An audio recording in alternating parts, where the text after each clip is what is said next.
Welcome to the WXOU Broadcaster Review. We're here following the Oakland Golden Grizzlies loss to the Cleveland State Vikings. I am Arjun Buttar, the sports director, joined by Gavin Smolowski, the assistant sports director, and today's play-by-play man. Gavin, rough game today. Yeah, I mean it's not something we typically see out of this team as well.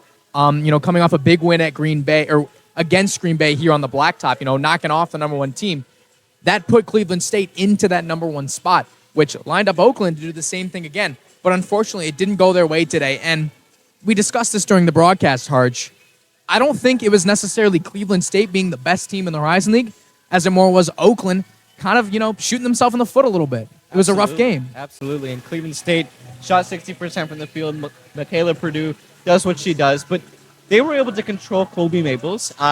You saw that she got a little bit more extended minutes in the second half. But coming into the third quarter, and in the first few minutes of the third quarter, it was mostly Oakland turning over the ball and Vikings getting transition buckets that really kind of took the air out of the building. Probably took the air out of the team as well. Yes, it came off things, like just poor passing. Just, it goes back to the roots of basketball. You have to protect the ball if you're going to want to win games.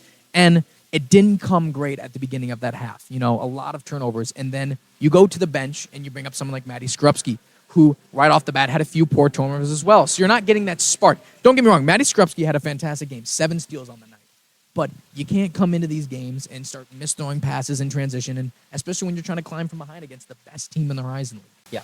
And one of the things that shocked me in looking at the box score was Cleveland State actually had more turnovers than Oakland did. They had 23 and Oakland had 18.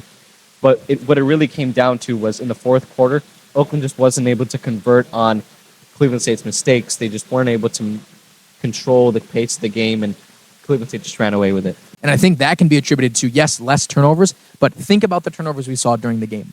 On Cleveland State's ends, it was offensive fouls. It was plays right into the basket. But Oakland was turning them over in the backcourt. So, Cleveland State had more turnovers, but they had more points off turnovers as well. They were capitalizing on these Oakland turnovers, which Oakland just unfortunately wasn't doing when it came to Cleveland State turning the ball over. Absolutely, and they're going to look to recoup their losses going into their next game. We got a big broadcast coming up next week, Gavin. February 1st, Ren's basketball is home against Robert Morris. National broadcast. Noah Stalker and Gavin Smolowski will be on color. Zach Oberdier will be on studio, and I'll be on the sideline. We'll see you right back here on 88.3 FM, WXOU. Go Grizzlies.